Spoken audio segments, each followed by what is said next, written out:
नमस्कार। मनी गुरु के इस खास पेशकश में आप सभी का स्वागत है। मैं हूं स्वाति रायना।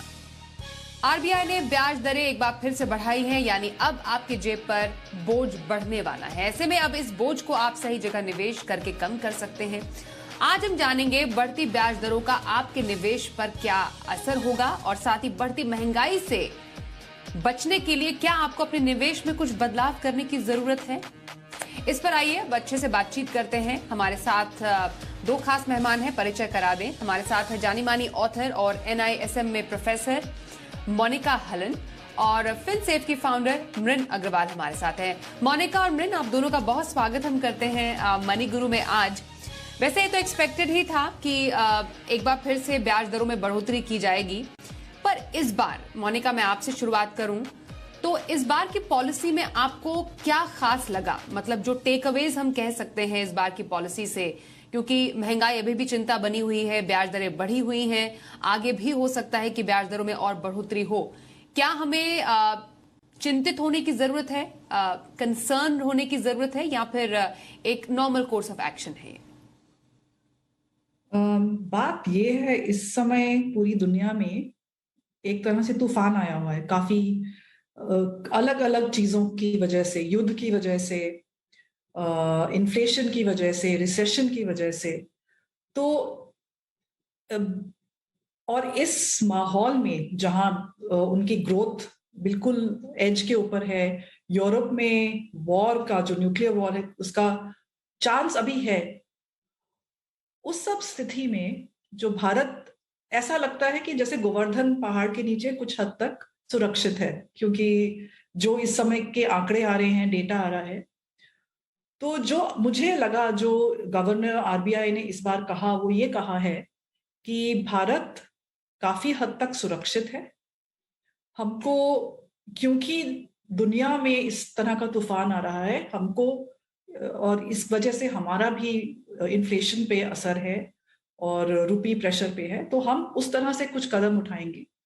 दरें बढ़ानी पड़ेगी क्योंकि इन्फ्लेशन हमने काफी हद तक इंपोर्ट किया है, पर जो आगे का रास्ता है उसमें हम भारतीय आंकड़ों को देखेंगे ज्यादा, दुनिया के तूफान पे नजर रखेंगे।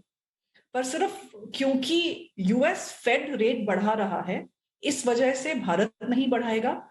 हमारे डिसीजंस हमारे आंकड़ों के ऊपर होंगे, पर हम नजर रखेंगे जो दुनिया में है उसके ऊपर नजर रखेंगे। साथ ही ये सब चीजें समझ के मुझे जो समझ आया है कि एक बहुत कॉशियसली ऑप्टिमिस्टिक पॉलिसी है।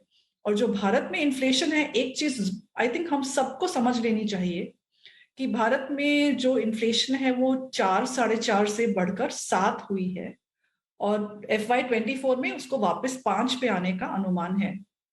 अमेरिका, यूके, यूरोप में इन्फ्लेशन 1.01% के करीब थी और इस समय 7, 8, 9, 10 के ऊपर है। वहां मल्टीप्लायर हुआ है, भारत में डबल भी नहीं हुई है।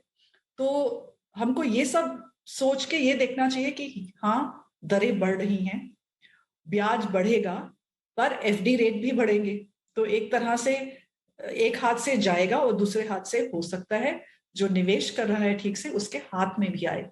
तो एकदम पैनिक करने की जरूरत नहीं है। और जो आपातकालीन समय है कोविड के बाद का, वो खत्म नहीं हुआ है। एक के बाद एक क्राइसिस आती चली जा रही है, पर मेरे हिसाब से भारत काफी स्ट्रॉन्ग सिचुएशन में है, और ऐसे ही चलता रहा तो हो सकता है हम एक देश हों जो आउटलायर रहे पूरी दुनिया में। आगे चल के देखते हैं। बिल्कुल मोनिका, आपने बहुत ही अच्छे से अपने शुरुआती कमेंट में सम अप किया कि बाकी जो वैश्विक अर्थव्यवस्था है उसके मुकाबले भारत की स्थिति हम काफी हद तक बेहतर मान सकते हैं, लेकिन जो असर है वो तो, जो पड़ना चाहिए जैसा, वो तो पड़ ही रहा है। और अब हम आम निवेशकों की यहाँ पर बात कर रहे हैं, और जो दर्शक इस वक्त हमें देख रहे हैं उनकी यहाँ पर बात करना चाहते हैं। मृन, जब भी ब्याज दरें बढ़ती हैं हर किसी को लगता है कि अब क्या होगा, क्या अब हमारी जेब हमें और ढीली करनी पड़ेगी। तो अब तो हम देख रहे हैं कि स्ट्रेट अवे 5.90% पर अब ब्याज दरें आ गई हैं। हमें याद है कि कोविड आने से पहले प्री कोविड लेवल की जब हम बात कर रहे हैं तो जून 2019 में 5.75% ब्याज दरें थी आखिर, और इसके मतलब प्री कोविड लेवल से भी ऊपर आ गई हैं। अभी इम्पैक्ट की अगर हम बात करें, स्ट्रेट अवे जो अभी इम्पैक्ट निवेशकों का यहाँ पर लोगों पर, आम आदमी पर पड़ने वाला है, वो किन किन एरियाज में है? नमस्ते Swati and good evening to all the viewers. सबसे पहले तो लोन का जो आपका जो ईएमआई है वो बहुत ही जल्दी बढ़ जाएगा, क्योंकि ज्यादातर जो होम लोन्स अभी हैं वो रेपो रेट लिंक्ड ही हैं। तो ये लोन रेट्स तो next 2 weeks to a month के अंदर बढ़ ही जाएंगे। सो इसमें दो चीजें हो सकती हैं, या तो आपका ईएमआई बढ़ जाएगा या आप अपना ईएमआई उतना ही रखकर आप अपना टेनर बढ़ा सकते हैं।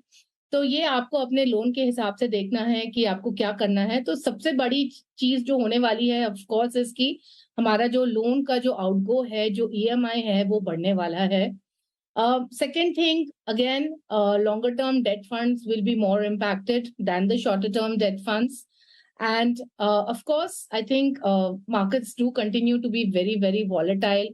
जैसे जो हम यूरोप में जियोपॉलिटिकल सिचुएशन देख रहे हैं, मोनिका जी ने इम्पोर्टेड इन्फ्लेशन के बारे में भी बात की। जो हम ये सब स्थिति देख रहे हैं, इसकी वजह से markets are also going to be volatile. काफी एफआईआई सेलिंग भी देखने को मिली है अभी। So certainly markets are going to continue to be volatile, and इसके लिए जो निवेशक हैं उनको जरूर थोड़ा तैयार रहना पड़ेगा, and they should not panic about it. Okay, तो पैनिक सिचुएशन करने की नहीं है, एक्शन लेने की जरूरत है मोनिका। पर वो एक्शन हो कैसा? अब जिसकी ईएमआई बढ़ रही है और अब तक 1.90% का जो हमने इसी सिर्फ साल में हमने एक इंक्रीज देखा है रेट में, अब जिसकी जेब पर पिंच हुआ है उसको तो सबसे ज्यादा दर्द फील हो रहा है। तो वो ऐसा निवेशक जानना चाह रहा है या एक ऐसा बोरोवर जानना चाह रहा है कि हमारा जो एक एक्स्ट्रा आउटफ्लो हुआ है अब उसको हमें मैनेज कैसे करना है। अब हमें मालूम है कि 2 साल के बाद कोविड में अब चीजें ओपन अप होनी शुरू हुई है, लोगों ने खर्चे करने शुरू किए हैं, अब थोड़ा सा और लोगों के हाथ से पैसा जा रहा है। अब ईएमआई का बोझ भी बढ़ा तो डेफिनेटली उनको और अपने बजट को मेंटेन करना पड़ेगा। तो अपने फाइनेंसेस को अभी किसी को कैसे मेंटेन और मैनेज करना चाहिए अगर ऐसा कोई एक्स्ट्रा आउटफ्लो आ जाता है? स्वाति, 2 ही चीजें हो सकती है एक्स्ट्रा आउटफ्लो के लिए। या तो आपकी कमाई बढ़े या आप खर्चा कम करें। तो कमाई एकदम से बढ़ नहीं सकती, क्योंकि आप या तो नौकरी बदलेंगे, इंक्रीमेंट साल में एक बार आता है, तो खर्चा ही कम करना पड़ेगा। उसमें ये कर सकते हैं कि अगर बहुत ज्यादा टाइट हो गया, ईएमआई आपकी बहुत बड़ी थी और जो 1.9% का इंक्रीज हुआ है आप नहीं दे पा रहे हैं, क्योंकि बच्चों की स्कूल की फीस भी होती है, सब कुछ ही, जब महंगाई बढ़ती है तो सब कुछ ही बढ़ता है। तो उस सिचुएशन में अगर आप टेन्योर को बढ़ाएं तो आपकी ईएमआई उतनी ही रहेगी। पर आपको ये डिसीजन जान के लेना पड़ेगा कि आपकी कॉस्ट ऑफ बोरोइंग बढ़ जाती है जब आप टेन्योर को आगे बढ़ाते हैं। एक चीज और कर सकते हैं कि अगर ऑलरेडी कुछ सेविंग्स हैं और आप नहीं चाहते हैं कि आपकी ईएमआई भी बढ़े, आप ये भी नहीं चाहते हैं, तो अगर कुछ ऐसी पूंजी है जो आप उसको प्रीपे कर सकते हैं लोन अपना, तो वो भी आप सोच सकते हैं कि इस समय जो आपका टोटल इन्वेस्टमेंट है उसका कुछ पार्ट निकाल के आप उसको प्रीपे करना चाहते हैं, तो वो भी कर सकते हैं। तो 2-3 ही ऑप्शंस हैं, बहुत ज्यादा एल्बो रूम नहीं है। पर इस समय मैं एकदम आपकी ऑडियंस को ये अलर्ट करना चाहूंगी कि इस वक्त बिल्कुल ज्यादा loans do not come into a debt trap. क्योंकि ये ना करें कि होम लोन भी है, पर्सनल लोन भी है, ऐप से भी लोन लिया हुआ है, तो जो आपकी ईएमआई है वो आपकी टेक होम से 30% से ज्यादा नहीं होनी चाहिए।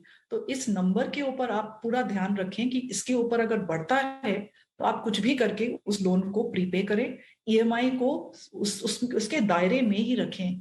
क्योंकि जैसे आपकी पीपीएफ में इंटरेस्ट कंपाउंड होता है, लोन में भी इंटरेस्ट कंपाउंड होगा, पर आपको वो भारी पड़ेगा।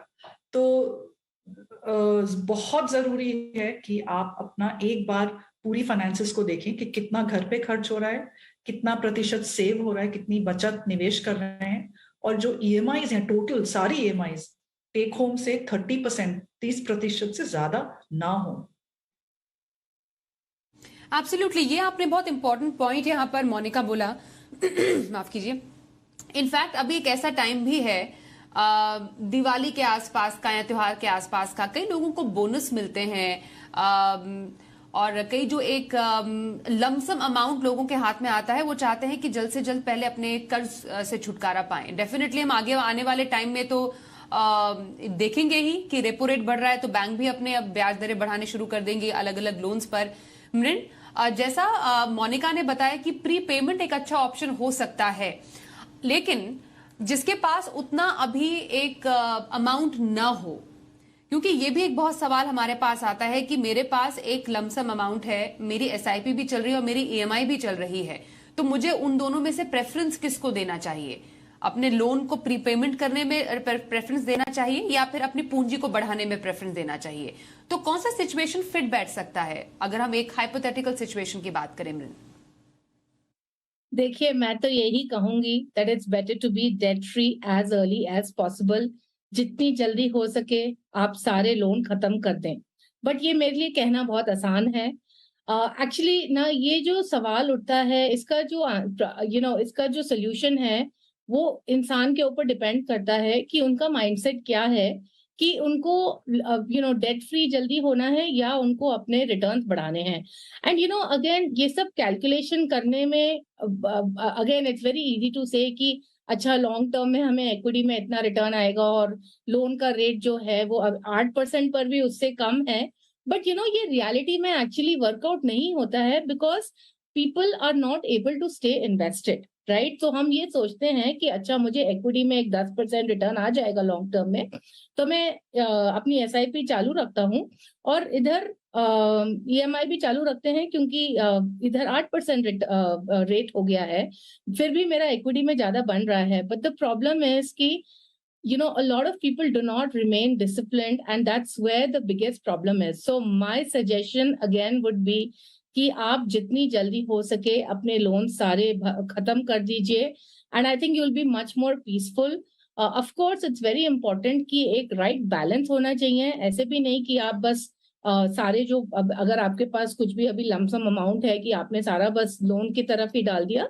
आपको देखना पड़ेगा कि आप अपने जो इम्पोर्टेंट इन्वेस्टमेंट्स हैं, लेट्स से फॉर रिटायरमेंट और like for your children's education, आपको एक बैलेंस स्ट्राइक करना पड़ेगा इसमें। But I would veer towards repayment of home loan. तो आइए बढ़ती ब्याज दरों में अब आपकी पोर्टफोलियो प्लानिंग पर करते हैं चर्चा। हमारे साथ एनआईएसएम से प्रोफेसर और ऑथर मोनिका हलन है और फिनसेफ की फाउंडर मृण अग्रवाल से हम बातचीत करें। मोनिका, अब सबसे पहला और बड़ा असर किसी के डेट पोर्टफोलियो पर पड़ता है जब भी हम ब्याज दरों में एक बढ़ोतरी देखते हैं, और ये तो अब एक ट्रेंड है जो कि चला आ रहा है इस पूरे साल और आगे भी आने वाले टाइम पे इम्पैक्ट डेफिनेटली करेगा। आपसे जानना चाहेंगे, अभी किसी के डेट पोर्टफोलियो में कुछ बदलाव करने की जरूरत है किसी को? इम्पैक्ट सबसे ज्यादा कहां पड़ेगा? मेरा ये मानना है कि आपका जो एसेट एलोकेशन होता है, डेट और इक्विटी का जो भाग होता है, वो ये सोच के बनाना चाहिए कि चाहे मार्केट ऊपर हो चाहे नीचे, आपको वो प्रोपोर्शन आपको मेंटेन करना है। तो फॉर एग्जाम्पल, अगर आप 60% इक्विटी में कर रहे थे निवेश और 40% डेट में कर रहे थे, तो आपको बस ये देखना है कि इसका प्रोपोर्शन कहाँ पहुंचा है।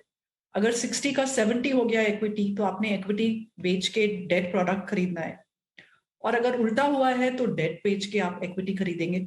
सो जब ब्याज दरें बढ़ती हैं, घटती हैं, मार्केट्स, स्टॉक मार्केट्स ऊपर नीचे जाते हैं, तो आपको डिसीजन लेना है अपनी एसेट एलोकेशन को सोच के, ना कि ये सोच के कि इस समय हमको टैक्टिकली क्या करना है।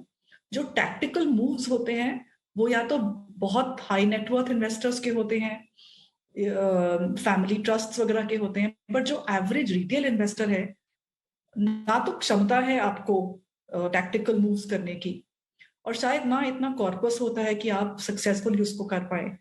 मेरा ये मानना है कि अगर आपने बहुत मैच्योरिटी के साथ अपना एसेट एलोकेशन फिक्स किया है, तो आप उसको बस मेंटेन करें। और जहां तक डेट की बात है, वो आप ये भी समझ लें कि जब ब्याज दर बढ़ता है तो स्मॉल सेविंग्स रेट्स भी उस तरह बढ़ते हैं, फिक्स डिपॉजिट के रेट भी बढ़ते हैं। तो ऑलरेडी आपको मतलब जो रिटर्न है वो उसका बढ़ना शुरू हो जाता है।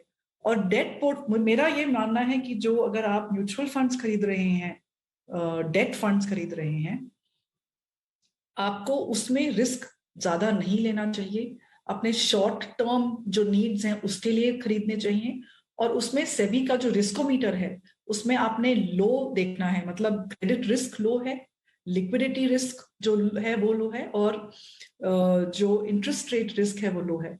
और अगर आपको इन तीन चीजों का मतलब नहीं पता तो आप डेट फंड्स में होने ही नहीं चाहिए, क्योंकि इक्विटी फंड्स समझना ज्यादा आसान है, डेट फंड्स में जो रिस्क है वो बहुत जोर से मारता है, क्योंकि हम सोचते हैं सेफ है। सो मेरा ये मानना है कि अगर आपको डेट फंड्स में ये duration, liquidity risk, credit risk नहीं समझ आता है तो आप चाहे लोअर रेट लें पर वो प्रोडक्ट खरीदें, फिक्स डिपॉजिट है, एनएससी है, पीपीएफ है, एटलीस्ट आपको पता है कि वो क्या चीज है और आपका रिटर्न आपको मालूम है। सो बेसिक्स हैं, एक एसेट एलोकेशन आप अपना सोच के बनाएं, और फिर जो डेट पार्ट है उसमें आप वो प्रोडक्ट्स खरीदें जो आपको समझ आते हैं। स्वाति, आपने सही बोला यहाँ पर मोनिका, क्योंकि हम इक्विटी को समझते हैं कि बाजार में इतना उतार चढ़ाव है तो इक्विटी सबसे ज्यादा वॉलेटाइल है, वहां पर सबसे ज्यादा रिस्क है। और डेट के लिए हमारी एक आम धारणा यह है कि वहां तो रिस्क फ्री प्रोडक्ट है और कोई हमें आंख मूंद कर आप निवेश कीजिए। पर आपने बिल्कुल सही बोला, ऐसा नहीं है।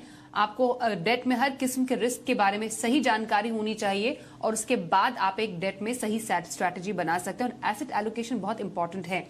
यहाँ पर कुछ कैटेगरीज में अगर मैं अमरिन आपसे समझूं, जैसे कई लोग जानना चाहते हैं क्या ये सही समय है गवर्नमेंट सिक्योरिटीज बॉन्ड में निवेश करने का, जब अब एक बढ़ते ब्याज दरों के एक इस फेज में अभी हैं?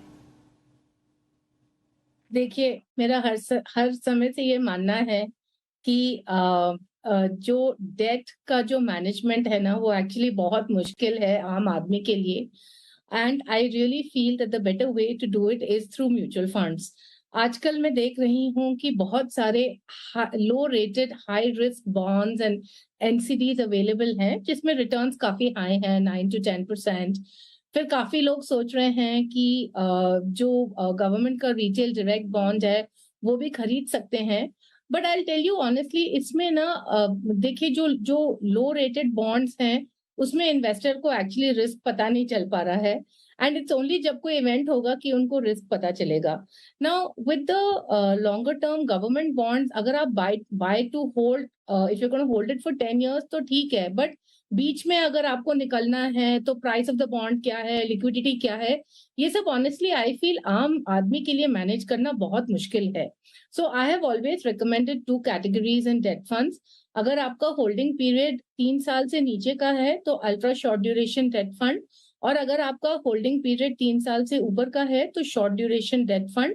The reason that I prefer short duration debt funds over gilt fund या डायनेमिक बॉन्ड फंड या जो भी अदर क्रेडिट रिस्क फंड वगैरह, क्योंकि अगर हम वॉलेटिलिटी रिस्क एडजस्टेड रिटर्न्स के हिसाब से देखते हैं, विच इज अगर हम taking into account the volatility अगर हम देखते हैं तो short duration funds are more consistent और इतने ज्यादा वॉलेटाइल नहीं रहते हैं जैसे दूसरे फंड रहते हैं। तो मेरे यही 2 सजेशन रहेंगे कि बिलो 3 years अगर आपका इन्वेस्टिंग पीरियड है तो आप अल्ट्रा शॉर्ट ड्यूरेशन फंड में बने रहिए, और अगर आपका 3 साल से ऊपर का पीरियड है तो short duration debt fund can be considered. Okay. और मोनिका, अंत में सवाल आपसे यही होगा आखिरी, इक्विटी निवेश पर कोई असर अभी करंट सिनारियो में, क्योंकि डेफिनेटली एक महंगाई तो एक बहुत बड़ा इशू है ही, हमें इन्फ्लेशन बीटिंग रिटर्न्स भी चाहिए अपने पोर्टफोलियो में, और इक्विटी लॉन्ग टर्म में इन्फ्लेशन बीटिंग रिटर्न के लिए काफी अच्छा एक विकल्प माना जाता है। पर कोई ऐसा चेंज या कोई चेंज इन स्ट्रैटेजी जो इस टाइम पर इक्विटी इन्वेस्टमेंट पे आप सजेस्ट करेंगी? अगले 18 महीने आपातकालीन है मेरे हिसाब से दुनिया के लिए, क्योंकि अभी जिस तरह से रिसेशन की बात हो रही है, उनका इन्फ्लेशन काबू में नहीं आ रहा है, और रशिया यूक्रेन में जो इस समय चल रहा है वो बिल्कुल एज के ऊपर है। तो मेरा फिर ये आपसे एक रिक्वेस्ट है कि अगर आपने इक्विटी की एलोकेशन समझ के करी है तो आप वॉलेटिलिटी से निकल जाएंगे, क्योंकि चाहे वो 3 महीने की हो या 18 महीने की हो या ना भी हो, पर आप उतना ही इक्विटी में इन्वेस्ट करें जिस पैसे की आपको कम से कम 7 साल तक की जरूरत नहीं है। और ये 7 साल पहले नहीं शुरू है, ये आज से शुरू है। तो उतना पैसा ही इक्विटी में होना चाहिए जो आपको अभी नहीं चाहिए, क्योंकि 18 महीने आगे के अभी आपातकालीन समय स्वाति खत्म नहीं हो रहा। हमको लगा कोविड है, खत्म हो गया कुछ और, अब ये नई प्रॉब्लम शुरू हो गई है, global recession and the threat of escalating war right now. तो it is a difficult time, and अब इक्विटी से निकलने का तो मैं कभी भी नहीं बोलूंगी, you should always be invested in equity, but please be sure that you have the stomach for the risk which might be ahead. Absolutely. तो इसके साथ ही आपने बहुत ही अच्छे से समअप किया कि इक्विटी में आपको एक प्रॉपर स्ट्रैटेजी के तहत बने रहना है, रिस्क को फैक्टर इन करना ही है डेफिनेटली, वही पैसा रखें जैसा मोनिका कह रही है जिसकी जरूरत आपको शायद अगले 7 साल तक ना हो। कहने का मतलब ये कि एक डिसिप्लिन वे में लॉन्ग टर्म का निवेश आप इक्विटी में जारी रखिए, और डेट में एज यूजुअल रिस्क को समझकर आपको अपने डेट पोर्टफोलियो को बनाना चाहिए, और एसेट एलोकेशन बहुत इंपॉर्टेंट है। बहुत धन्यवाद करेंगे मोनिका और मृन, आप दोनों का ही हमारे साथ मनी गुरु में आज इस एपिसोड में आप शामिल हुए और आपने अपने राय रखी इन्वेस्टमेंट पर। तो मनी गुरु में आज के लिए बस इतना ही, रुकते हैं एक ब्रेक के लिए, देखते रहिए जी बिजनेस।